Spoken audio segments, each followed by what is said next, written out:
Are you ready to break free from the doubts and limits holding you back?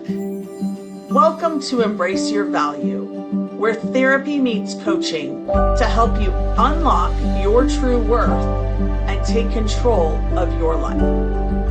Hi, I'm Kristen, a trauma therapist dedicated to helping you heal, break old patterns, and reclaim your power. And I'm Jen, your support coach, here to show you how to set fierce boundaries, embrace self-compassion, and step boldly into the life you deserve. So whether you're stuck in self-doubt or feeling lost, know this: your value isn't up for negotiation. It's time to own it. Every week, we tackle real issues that challenge, inspire, and empower you to live with purpose and confidence. So grab your favorite drink, take a deep breath, and let's get started. Because you're not here to play small. It's time to embrace your value. Hello, everyone. Welcome back to Embrace Your Value. I'm Kristen Burgess, your friendly neighborhood therapist. And Jen Anderson is here with our beliefs and boundaries specialist. And we have a very special guest today that I will let Jen introduce for us. All right, guys, we're so glad you're here today. We have Rachel Bentz with us, and Rachel is just an amazing gem of a human being. So I'm excited to introduce her to you. So Rachel's a plant-based personal trainer and a wellness coach with a master's degree in both education and kinesiology, certified in personal training, plant-based nutrition, and meditation. She helps powerhouse women over 40 lose weight, boost energy, and feel incredible in their bodies without extreme diets and burnout. Through her signature method, pause, push-ups, and plants, Rachel brings joyful, sustainable approach to wellness. And she's the founder of the Enjoy Wellness brand, host of the Joy Unfiltered podcast, and a firm believer that strength, mindset, and laughter are the real secret sauce to feeling amazing at any age. Welcome, Rachel. We are so glad to have you here with us. Yes, thank you. I'm so glad to be here with you, both Jen and Kristen. Thanks. Welcome. Yeah. This is going to be an exciting episode. I can tell already. Hope so. At least joyful. So Yes, for sure.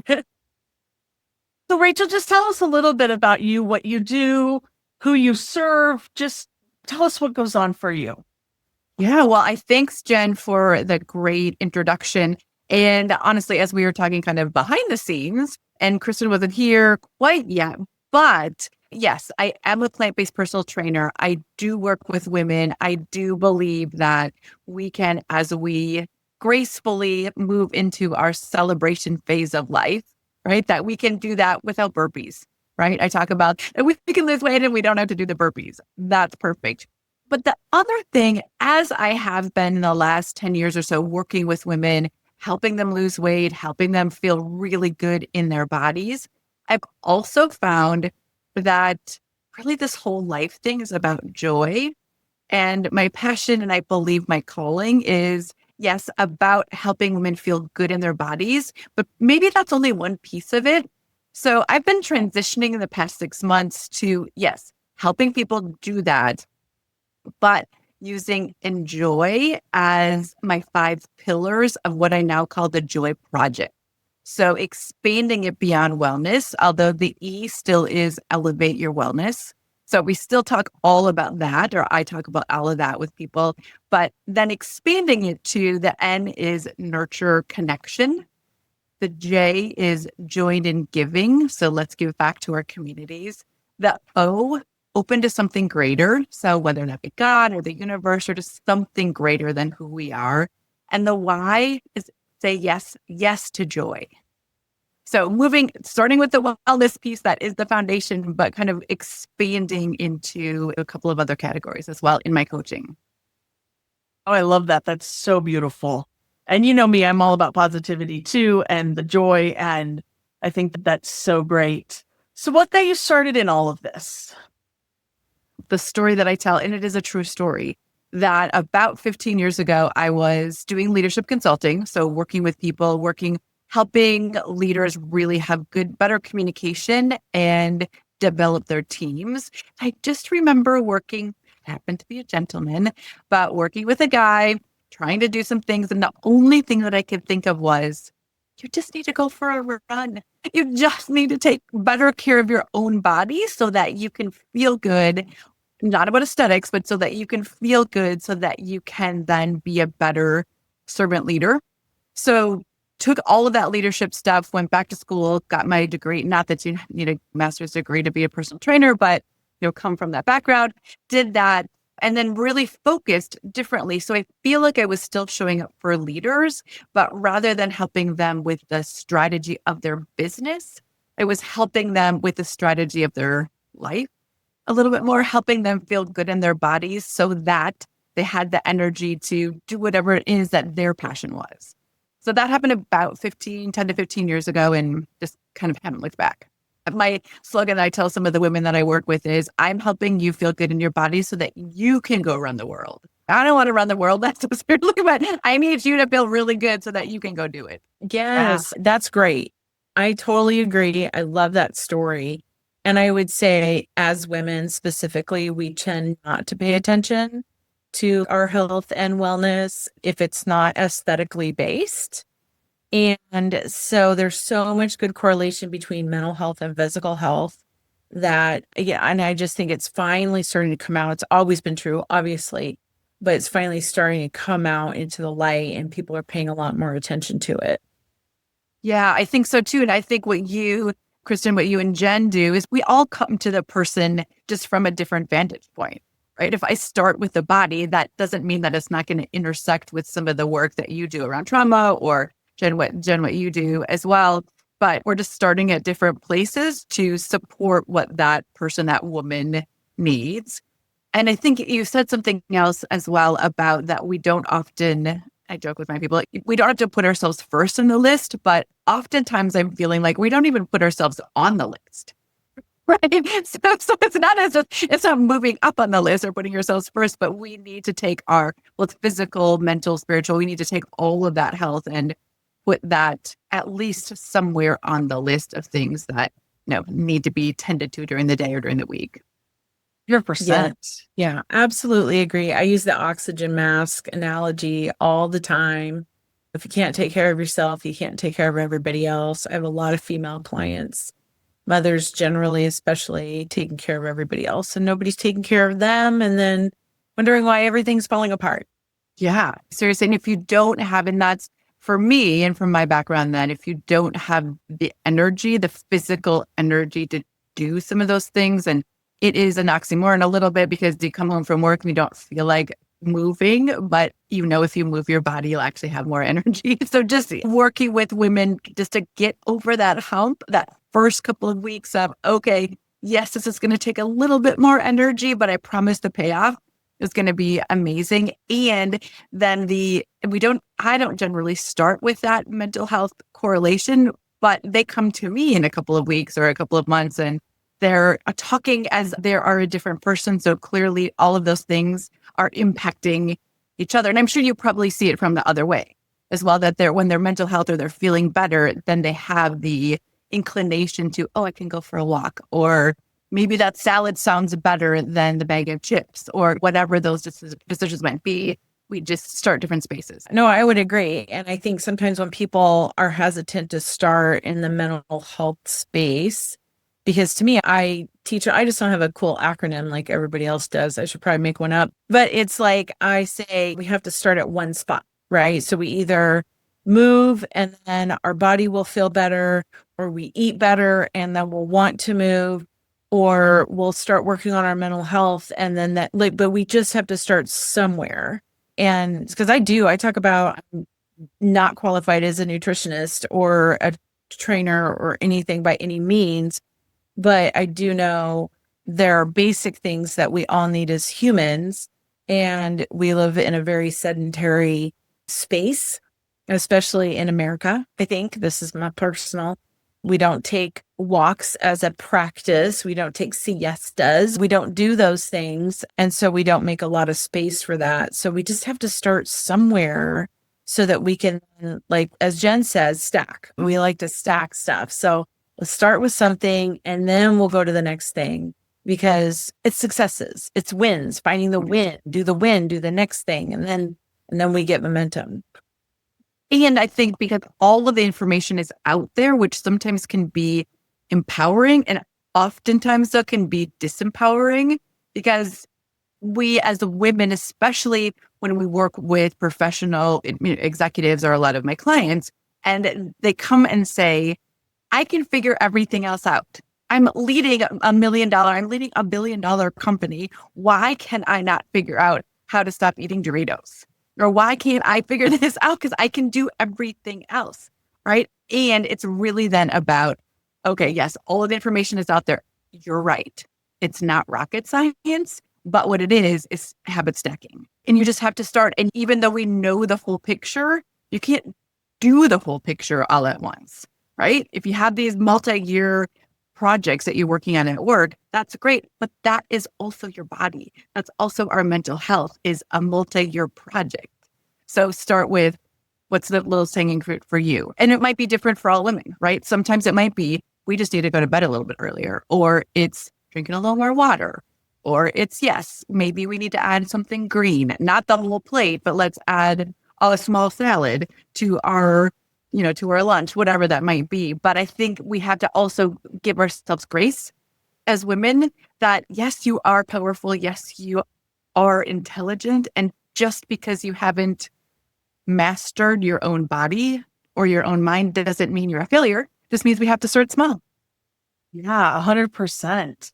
And I think too, to that point and the point of all the information being out there, I think the overwhelm really comes in because sometimes it's trial and error as to where you start and what you really need.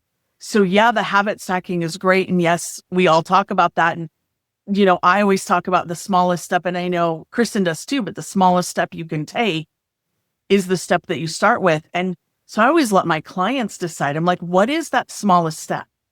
Because it's got to be something you're willing to take and that you feel is right for you. I'm not here to tell you what that is. I love that. This is all affirming. So anybody that's listening to this is everything we talk about all the time.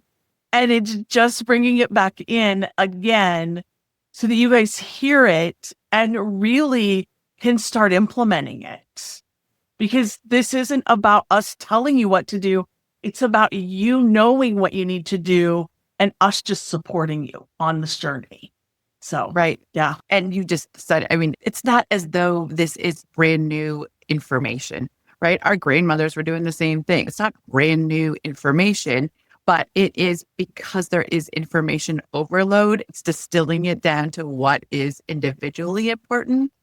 And for me, in my kind of slant on life as well, it's got to be fun. There's got to be some joy in what we're doing. Because if you do something that you hate, that's why I joke about burpees. If you love burpees, that is fine. They're a fine exercise, but most of us not going to choose them, right? And so don't choose them for 6 weeks so that you can fit into your jeans. Now, I don't think aesthetics is necessarily a bad goal. It's just not the only goal.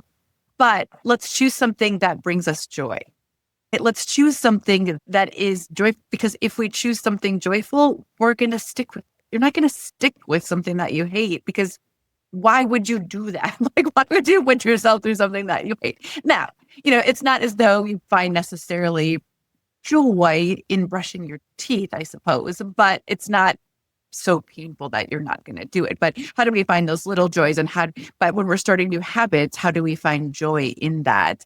Thus, and I don't know if I shared already too, which is coming out, yay, in February, wrote a book, Joy is the Strategy. So not just joy in the end. So it's not just the destination. It's something that we can use to implement our wellness, to talk about mental health, to talk about whatever we're talking about. We can choose, because it's always available to us, I believe, joy in those things, or choose joyful ways in which to get to our destination. Yeah.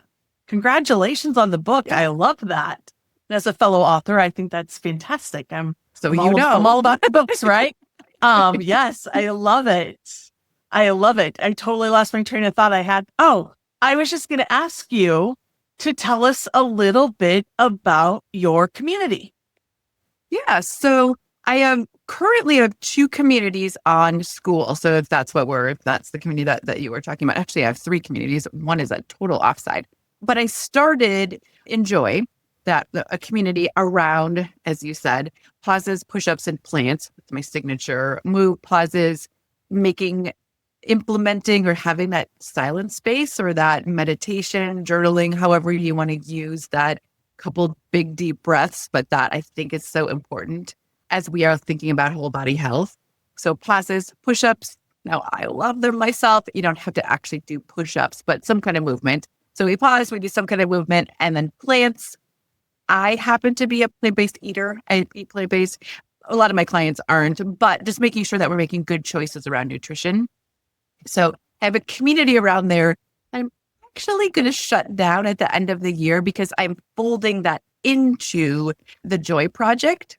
So that's also a community in school, which I started as an afterthought in August, and Joy is the strategy. Joy kind of took off. So that community is really growing. So kind of moving with my learning in business is right. You go with where people want you to go. So my audience is telling me we're going there. And one of the things that we're also starting to do there is I love having an online community. How can we build online communities and then impact our local communities? So starting to do some IRL, so starting to do some in real life, both volunteering and get-togethers. Here, I'm based right now in the Twin Cities in Minneapolis, St. Paul. So we're starting to do some of those things. Pardon? You're not far from me either. I didn't realize that. No, I just, we got a this is my first. Staggering going on. I love it. Little triangle. I just moved back from Austin, Texas. So I'm remembering, yay, the cold and the snow. So I'm trying to reframe joy in that way. Snow looks pretty. So starting to do some of those things. And it kind of an offshoot of that is school actually is starting to support doing more IRL things. So I have a school supported community then about doing in-person things here in the Twin Cities. But the Joy Project really is where I would focus people. You'll still get all the nutrition, you'll still get all of the wellness pieces there, but again, much more expanded into, let's just figure out how to choose joy. And my slogan there is one person chooses joy, it changes their day. If a community chooses joy, we can change the world. So, who doesn't need a little more joy in life? Yeah. So I really love that you're saying choose joy, right? Because I think people feel like sometimes there's not a choice. And sometimes I have to tell people maybe not all the choices are good, but there's always a choice, right? So if we can choose joy, why wouldn't we choose joy? So, I think that's a really good question to just ask people. If joy is a choice, why are you not choosing it? So I don't know if that's one of your strategies, but well, it is, and we talk about, and actually one of my next books, my sister is a grief counselor. Well, she's a pastor. She's also a grief counselor. And that there is that conversation, which I'm sure you have too, that joy and grief can live in the same space. We don't have to be, it's not one or the other. And there might be times that the one joy in your life is that you have clean drinking water or you have something. Those joys might be really small, but you're right. I do ask people, you do have a choice. It is always available. It might not always feel happy and sparkly and glittery, but it's always there. So hang on to that even when you're in those dark spaces, that it's not always going to stay there. And you have the choice to see the sunrise. You have the choice to see some of those, one beautiful flower that you're walking by or smile at a stranger or something. There always is that choice. And then in different phases of our life, then it's just going to be bubbling all over. So it's sometimes easier than others, but it is a choice and you get to choose it. I think words are important. You don't have to, but you get to. If you want to, you get to, and you have that agency to do that every day, every moment, right? Not that we always remember, but you can. It's there. Right. And I think women in particular, I think men are less like this. I work with both, but I think women do sometimes feel like they don't have the agency to choose even the simple things like joy, or to be happy, or to participate in their own lives that we're always doing for other people. I love that you said agency to do that, because that is something that I think people forget that they totally can. Yes. And you mentioned at the beginning, we talked about habit stacking. It also is a habit to choose joy. It doesn't necessarily, because if you're not doing it right now, that doesn't mean that it's not available or you're bad at it or anything. It's just that you haven't created space for that in your day. And one of the ways that I actually learned this from my mom when I was going through a divorce, I don't know how many years ago, but she said, just put your hand over your heart before you get up in the morning and tell yourself 5 good things about yourself. Now, I have to tell you, those first couple of weeks, I was like struggling to even think of 2. So sometimes I'm like, I just got to get up because I got to go. But choosing joy and choosing those things, doing some of those things, stacking with something else, it doesn't need to take long, but we all can. We all can. So just, it is available, but it doesn't always come easy. Yeah. And I just want to say around that, for our audience, for anybody that's listening, what we're giving you out of this is permission. Some of you need permission. And this is one thing I've learned, especially this past year. Sometimes we as humans need somebody to give us permission. I don't know where that comes from. It could be something from the beginning of time, but I know sometimes I need people to give me permission. I'll talk to somebody and all of a sudden I'm like, I didn't realize that's really what I needed. I needed the validation. I needed permission. So if you've been sitting here and you're listening to this and you're going, oh my gosh, I need to hear this.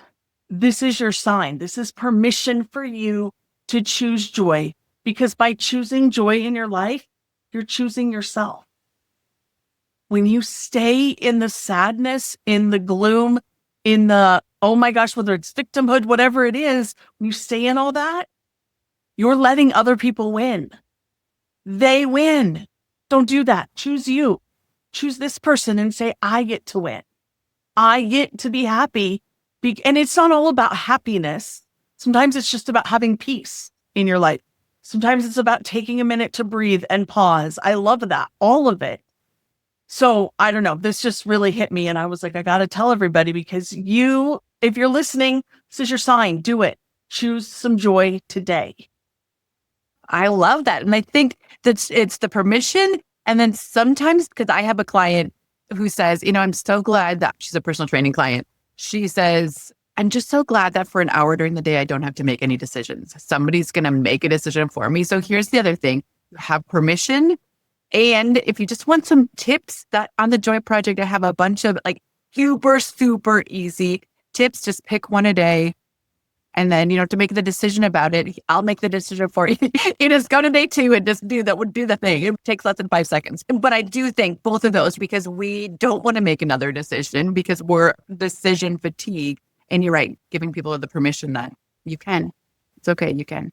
And I'll tell you guys too. So I'm in her group and it's amazing and really great. And it's free. So I will make sure there's a link in the show notes. So just go join. It's free. You don't have to do anything to be there other than just show up and get a little bit of sparkle, which I know my friend Rachel likes to use, sparkle in your day. Morning glitter every morning, I promise. That's my one commitment. You get some other things too, but you'll always get a little morning glitter. Love that. Anything else, Kristen, you want to ask or that comes up for you? I think, Rachel, what's one first thing that people can do, or one easy thing, or where would you suggest? If our listeners are out there and decision fatigue, all this makes sense. Where do I start? What's the very first thing that I can do? Yeah, 2 things. Jen said it already. Just join the Joy Project. We'll get you some things. But I do think that, honestly, if you're looking for just a little more joy in your life, and this is not mine, this comes from Ross Gay. I don't know if you've read his Book of Delights, but so that's another good read if you have a little bit of time. But he talks about looking for tiny things throughout the day and honestly saying delight out loud. So I have been known to do that. People look at me a little weird on the street, but you see a little flower, you see something, and you just yell out delight. So it is just being aware that there are amazing things out there. Now, it might just be a dog, it might be the sunrise, it might be a flower, a candle, whatever it is. It doesn't need to be big, but practicing noticing that amazing things, that delightful things are out there. That's where I would start. You don't have to make a decision about it. You just have to notice. Just the noticing. That's what people to start with. That brings us down to center and present and here, and not in our head, and not trying to make decisions and not doing all those things. It's just noticing what's around you. So I love that. Thanks for sharing. Yeah, you're welcome. That's really good. I know Mel Robbins in her High Five Habit book talked about finding hearts. And so that's what that reminded me of was, oh yeah, it's like the finding hearts thing where just looking around. So yeah, I think that's beautiful. Perfect. I love both of that. I love Mel. I'm a huge Mel Robbins fan as well. I did find that especially in the snow in Minnesota, that it was harder to find heart rocks during the winter when I was on my walks because they're all covered with snow. So finding a tiny delight. So I'm glad I read Ross's book as well. Finding a tiny delight sometimes a little bit easier. But yes, I do have a big bowl of heart. Well, I think they look like hearts. People are like, that was not a heart rock. I'm like, I just needed it that day. So it's a heart. But the tiny delights, it's sometimes a little bit easier depending on the climate in which you live. I love that. That's fantastic. So Rachel, outside of your school community, which we've talked about, tell people how they can get in touch with you or how they can find more of you if they're looking for more of you. Yeah. So the school community, I also have a website, enjoymyeveryday.com. That is also on Instagram. I'm Enjoy My Everyday and Global Joy Project. Those are the two places. I'm on LinkedIn, Rachel Bentz. I'm on Facebook, Rachel Bentz. So they can get a hold of me, a plethora of places. Excellent. And I'll link those also in the show notes so Perfect. that they'll be in there. Rachel, what a pleasure it has been having you on today. I have loved every second of this, and it does make me happy. It makes me very joyful to have conversations like this. So I love it. Listeners, if you're hearing this and you're enjoying it, share it with somebody. Share it with a friend. Send it out. Just let them know that there's more like this and that they can come. And then don't forget to subscribe and follow us because we're always looking for more subscribers. Great. Well, we appreciate you, Rachel. And we just love to see you again sometime. Thanks. I appreciate the invite, and it was a lovely conversation. Thanks. All right. We'll see you all next week. Thank you for being here with us today.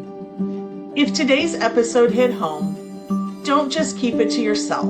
Subscribe, leave us a review, and share this episode with someone who needs to hear it. Because everyone deserves to know their worth.